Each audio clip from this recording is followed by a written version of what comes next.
എപ്പോഴും ഐസ്ക്രീം തിന്നുന്ന ഒരു സ്വഭാവം എനിക്കുണ്ടായിരുന്നു. അപ്പോഴാണ് ഒരു കാര്യം മനസ്സിലായത്, ഈ മദ്യപിക്കുന്നവരും എപ്പോഴും സീട്ട് വലിക്കുന്നവരും അവർ എത്രമാത്രം അഡിക്ഷനാണ് അനുഭവിക്കുന്നത് എന്ന്. ഞാൻ ഈ എപ്പോഴും ഐസ്ക്രീം കഴിക്കുന്ന ശീലം മാറ്റിയെടുക്കുവാൻ എത്രമാത്രം കഷ്ടപ്പെട്ടു എന്നറിയോ?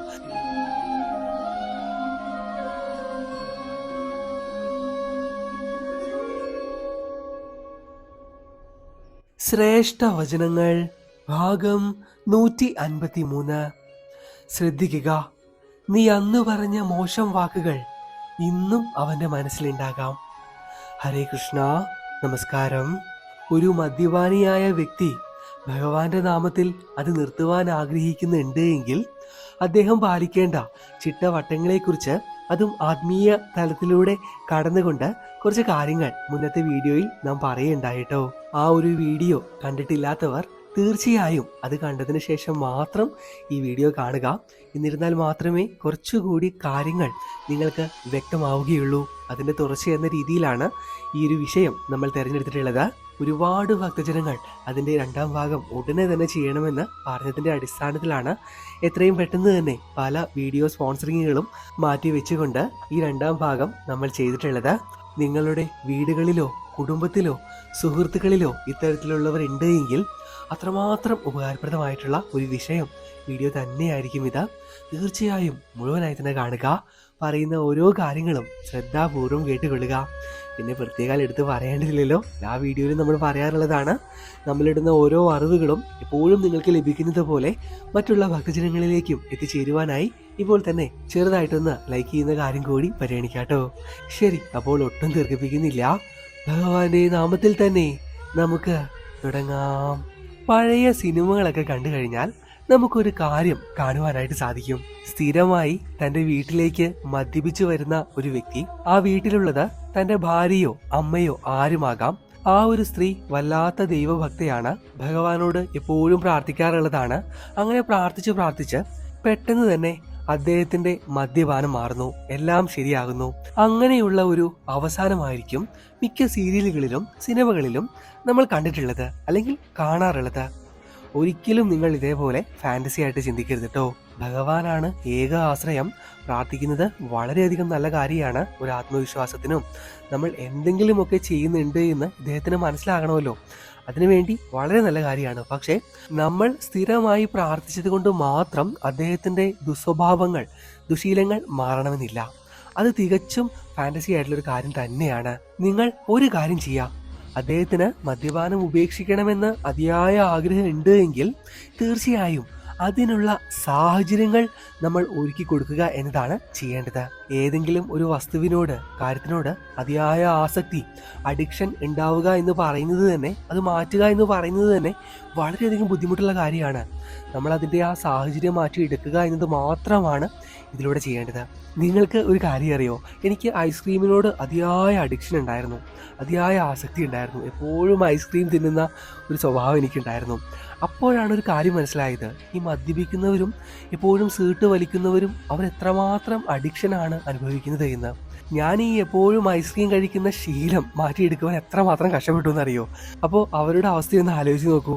ഈ ഒരു ശീലം മാറ്റണമെന്ന് അവർക്കും ഒരു ചിന്തയുണ്ടായാൽ മാത്രമേ, ആഗ്രഹം ഉണ്ടായാൽ മാത്രമേ ആ ശീലത്തിൽ നിന്നും, ആ ദുസ്വഭാവത്തിൽ നിന്നും ഇവർക്ക് പുറത്തു കടക്കുവാനായി സാധിക്കുകയുള്ളൂ.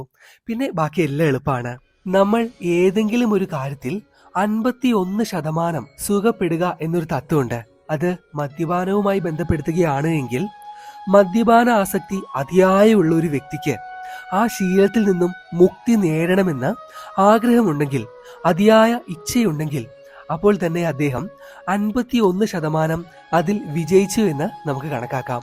പിന്നീടുള്ള കാര്യങ്ങളൊക്കെ തുടർച്ചയായി ചെയ്യുന്ന ശീലത്തിലൂടെ നമുക്ക് മാറ്റിയെടുക്കുവാനായി സാധിക്കും.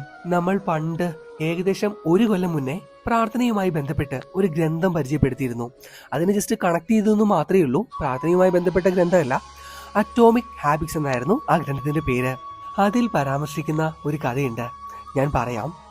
അതിയായ മയക്കുമരുന്നിന് അഡിക്റ്റ് ആയിട്ടുള്ള, ആസക്തിയുള്ള ഒരു വ്യക്തി ഒരുപാട് നാളുകൾ ചികിത്സയും കാര്യങ്ങളൊക്കെ ആയിട്ട് പോയി. പക്ഷെ എന്ത് ചെയ്താൽ അദ്ദേഹത്തിന് ആ ഒരു അഡിക്ഷൻ, മയക്കുമരുന്നിന്റെ അഡിക്ഷൻ മാറ്റുവാനായിട്ട് സാധിച്ചില്ല. അങ്ങനെ അദ്ദേഹം പോവാണ് ഒരു ഡി അഡിക്ഷൻ സെന്ററിലേക്ക്. ഏകദേശം 3, 4, 6 മാസത്തോളം അദ്ദേഹം ആ ഡി അഡിക്ഷൻ സെന്ററിൽ കിടന്നു. അങ്ങനെ എല്ലാ അസുഖങ്ങളൊക്കെ മാറി അദ്ദേഹം മയക്കുമരുന്നിൽ നിന്നും പൂർണ്ണമായും വിമുക്തി നേടി. അസുഖമൊക്കെ പരിപൂർണമായും മാറിക്കഴിഞ്ഞാൽ എന്താ, പിന്നെ നമ്മളെ അവിടെ നിന്ന് പറഞ്ഞുവിടും. അങ്ങനെ അദ്ദേഹം വീട്ടിലേക്ക് പോയി സന്തോഷത്തോടെ കുറെ നാളുകൾ ജീവിച്ചു. പിന്നീടുണ്ടായ ഒരു കാര്യം എന്താണെന്നറിയോ? അദ്ദേഹം ആ പഴയ ശീലത്തിന് അടിസ്ഥാനമായ ആ സ്ഥലങ്ങൾ സന്ദർശിക്കാൻ തുടങ്ങി. അദ്ദേഹം ചിലപ്പോൾ പോകുന്ന വഴിയാകാം, തന്റെ സുഹൃത്തുക്കൾ ചിലപ്പോൾ അവിടെ ഉണ്ടാകാം. ഈ സമയത്തൊന്നും മയക്കുമരുന്ന് അദ്ദേഹം തൊട്ടിട്ടേയില്ലാട്ടോ. തന്റെ വീട്ടിലേക്ക് വന്നതിന് ശേഷം വീണ്ടും വീണ്ടും ആ പഴയ ചുറ്റുപാടുകളുമായി ഇണങ്ങിക്കഴിഞ്ഞപ്പോൾ അദ്ദേഹം പതിയെ പിന്നെയും ഈ മയക്കുമരുന്നിന് അഡിക്റ്റ് ആവാൻ തുടങ്ങി. അത് ഉപയോഗിച്ചു തുടങ്ങി. ഇതിൽ നിന്നും ഗ്രന്ഥകർത്താവ് പറയുന്ന കാര്യം എന്തെന്നാൽ, നമ്മൾ ഏതെങ്കിലും ഒരു കാര്യത്തിൽ അതിയായ ഭ്രമം ഉണ്ടായിക്കഴിഞ്ഞാൽ, അതിന്റെ അടിമയായി കഴിഞ്ഞാൽ, എത്രത്തോളം നാള് അതിൽ നിന്നും നാം മാറി നിന്നെങ്കിലും ആ ഒരു ശീലം നമ്മിൽ നിന്നും ഉപേക്ഷിച്ച് പോയാലും നമ്മുടെ ഉപബോധ മനസ്സിൽ ആ ഒരു ശീലം ഒളിഞ്ഞു കിടക്കുന്നുണ്ടാകും. വർഷങ്ങളോളം ഈ ഒരു ദുശീലത്തിൽ നിന്നും നാം മാറി നിന്നെങ്കിൽ മാത്രമേ ഒരു പരിധി വരെ നമുക്ക് വീണ്ടും തിരിച്ചു വന്നാൽ പോലും പിടിച്ചു നിൽക്കുവാനായി സാധിക്കുകയുള്ളൂ. ആ ഇച്ഛാശക്തി ഉണ്ടാക്കിയെടുക്കുവാനായി കഴിയുകയുള്ളൂ. എത്രയൊക്കെ നാം മാറിയെന്ന് പറഞ്ഞാലും ആ ഒരു കൂട്ടുകെട്ടിലേക്ക്, സാഹചര്യത്തിലേക്ക് വീണ്ടും നമ്മൾ അകപ്പെട്ടു കഴിഞ്ഞാൽ ആ പഴയ ശീലം ഉണ്ടല്ലോ, അത് പതിയെ വളരെ ചെറിയ മാറ്റമായിരിക്കാം, വീണ്ടും ആ ശീലം നാം തുടങ്ങുക തന്നെ ചെയ്യും. അത് 100% ഉറപ്പാണ്, ശാസ്ത്രീയമായി തെളിയിച്ചിട്ടുള്ളതുമാണ്.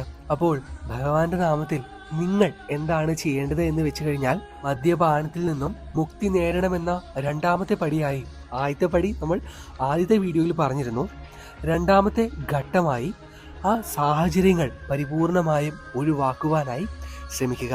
അവ പരിപൂർണമായും ഒഴിവാക്കണമെന്ന മനസാന്നിധ്യം നിങ്ങൾ ഉണ്ടാക്കിയെടുക്കുക. അതിയായ ആഗ്രഹം ഉണ്ടാക്കിയെടുക്കുക. ഇനിയിപ്പോൾ മദ്യപാനിയായ വ്യക്തികളുള്ള ഭാര്യമാരോടായാലും അമ്മമാരോടായാലും മക്കളോടായാലും എനിക്ക് പറയുവാനുള്ളൊരു കാര്യം, ഒരു വ്യക്തി ഇപ്പോൾ നിങ്ങളോട് ചോദിക്കുകയാണെന്നിരിക്കട്ടെ, എന്താ ഭർത്താവിന്റെ മദ്യപാനമൊക്കെ മാറിയോ, അല്ലെങ്കിൽ നിന്റെ മകന്റെ മദ്യപാന ശീലമൊക്കെ മാറിയോ എന്ന് ചോദിച്ചു കഴിയുമ്പോൾ സധൈര്യം സന്തോഷപൂർവ്വം അവരോട് പറയേണ്ടത്, എന്റെ മകന് ആ ശീലം ഇല്ല എന്ന് തന്നെ സന്തോഷത്തോടു കൂടി പറയണം. പ്രത്യേകാൽ തന്റെ മകൻ അടുത്ത് നിൽക്കുമ്പോഴാണ് എങ്കിൽ എന്റെ മകന് ആ ശീലമില്ല എന്ന് തന്നെ പറയണം. ഇനി മദ്യപാനം ഉപേക്ഷിക്കുവാൻ ആഗ്രഹിക്കുന്ന നിങ്ങൾ തന്നെയാണ് പറയുന്നത് എങ്കിൽ, ഒരാൾ ചോദിച്ചു കഴിഞ്ഞാൽ, ഒരു ഡ്രിങ്ക്സ് എടുക്കട്ടെ എന്ന് ചോദിച്ചു കഴിഞ്ഞാൽ, സോറി എനിക്ക് ആ ശീലമില്ല, ഞാൻ നിർത്തിയെന്നല്ല പറയേണ്ടത്, എനിക്ക് ആ ശീലമില്ല, എന്നോട് ക്ഷമിക്കൂ എന്നാണ് പറയേണ്ടത്. മദ്യപാനം ഉപേക്ഷിക്കുന്നതുമായി ബന്ധപ്പെട്ട് മൂന്നാമത്തെ ഘട്ടത്തിൽ ഇതേക്കുറിച്ചായിരിക്കും നാം കൂടുതലായും ചർച്ച ചെയ്യുവാൻ പോകുന്നത്. സമയത്തിന്റെ ദൈർഘ്യം മൂലം ഇവിടെ വെച്ച് നമ്മൾ നിർത്തുകയാണ്. മൂന്നാമത്തെ ഘട്ടത്തിൽ കൂടുതൽ കാര്യങ്ങൾ നമ്മൾ പറഞ്ഞു പോകുന്നതായിരിക്കും. ഇന്നത്തെ ഈ വിഷയം നിങ്ങൾക്ക് അത്രമാത്രം ഉപകാരപ്രദമായിട്ടുണ്ട് എങ്കിൽ, ഇഷ്ടപ്പെട്ടു വെച്ചാൽ തീർച്ചയായും താഴെ കമൻറ്റിൽ അത് എഴുതി അറിയിക്കുക. പിന്നെ ഒന്നാമത്തെ ഘട്ടം കാണാത്തവരുണ്ടെങ്കിൽ തീർച്ചയായും ഇത് കാണണോട്ടോ. എന്നിട്ട് മാത്രമേ ഈ രണ്ടാമത്തെ ഘട്ടം മുഴുവനായും നിങ്ങൾ കേൾക്കുവാൻ പാടുള്ളൂ. കുറച്ചുകൂടി കാര്യങ്ങൾ നിങ്ങൾക്ക് അതിൽ നിന്നും വ്യക്തമാകും. ഈ വിഷയവുമായി ബന്ധപ്പെട്ട് മൂന്നാമത്തെ ഭാഗം നിങ്ങൾ ആഗ്രഹിക്കുന്നുണ്ട് എങ്കിൽ തീർച്ചയായും താഴെ കമൻറ്റിൽ 3ാം ഭാഗം വേണമെന്ന് പറഞ്ഞ് എഴുതിയിടുക. ഇത്തരത്തിൽ കമൻറ്റിൽ നിങ്ങൾ ആവശ്യം ഉന്നയിക്കുമ്പോൾ എങ്കിലും കൃഷ്ണ ടീമിലുള്ളവർ എന്നോടത് പറയും. അപ്പോൾ ഞാൻ വോയിസ് ആയിട്ട് ചെയ്യാട്ടോ. ഈ ടീമിലുള്ളവർ പറഞ്ഞാൽ മാത്രമേ കൂടുതൽ കാര്യങ്ങൾ എനിക്ക് മുന്നോട്ട് കൊണ്ടുപോകാനായി സാധിക്കുകയുള്ളൂ. ഞാൻ ഒറ്റയ്ക്ക് എടുക്കുന്ന തീരുമാനങ്ങളൊന്നും അല്ല ഇത്. നമുക്കൊരു ടീമുണ്ട്. ഡിവോട്ടി സ്റ്റോറിലായാലും നമ്മുടെ യൂട്യൂബ് ചാനലിലായാലും അവർ പറയുന്നതിൻ്റെ അടിസ്ഥാനത്തിൽ ഞാൻ വോയിസ് ചെയ്യുന്നത് മാത്രമേ ഉള്ളൂ. ഞാൻ പഠിച്ച് അത് നിങ്ങളിലേക്ക് എത്തിക്കുന്നു, അത്ര മാത്രമേ ഉള്ളൂ കേട്ടോ. ശരി, അപ്പോൾ കൂടുതലായിട്ട് ഒന്നും പറയുവാനില്ല. ഇന്നത്തെ ഈ വീഡിയോ അത്രമാത്രം സന്തോഷത്തോടു കൂടി സ്പോൺസർ ചെയ്തിട്ടുള്ളത് രമാദേവി എന്ന നാമധേയത്തിലുള്ള ഒരമ്മയാണ്. ഈ ഒരു വിഷയമാണ് എന്ന് പറഞ്ഞപ്പോൾ അമ്മ സന്തോഷപൂർവ്വം അത് ഏറ്റെടുത്തു. സ്പോൺസർ ചെയ്യാമെന്ന് പറഞ്ഞു. 10 പേർക്കുള്ള നാരായണീയം ഗ്രന്ഥമാണ് രമാദേവി അമ്മ ഇന്നത്തെ ഈ വീഡിയോയിലൂടെ സ്പോൺസർ ചെയ്തിട്ടുള്ളത്. ആ വലിയ മനസ്സിന് എന്നും ഭഗവാൻ കൂടെ ഉണ്ടാവട്ടെ എന്ന് പ്രാർത്ഥിക്കുകയാണ് കേട്ടോ. അമ്മയ്ക്കും അമ്മയുടെ കുടുംബത്തിലുള്ള എല്ലാവർക്കും ഭഗവാൻ നല്ലത് മാത്രം വരുത്തട്ടെ എന്നും ഈ വേളയിൽ പ്രാർത്ഥിക്കുന്നു. ശരി, അപ്പോൾ അറിയുന്നില്ല, എത്രയും പെട്ടെന്ന് തന്നെ അടുത്ത ക്ഷേത്ര വീഡിയോകളൊന്നും നമുക്ക് ചെയ്യുവാനായിട്ട് സമയം കിട്ടുന്നില്ല. കാരണം വിഷ്ണുവിന് ചെറിയൊരു കോൾഡും കാര്യങ്ങളൊക്കെ ആയിട്ടിരിക്കുകയാണ്. വിഷ്ണു ഒക്കെ ആയി കഴിഞ്ഞാൽ നമ്മൾ തീർച്ചയായിട്ടും അടുത്ത ക്ഷേത്രയാത്രകൾ നടത്തുന്നതായിരിക്കും. അപ്പോൾ കാണാം, പാകലാം. നന്ദി, നമസ്കാരം.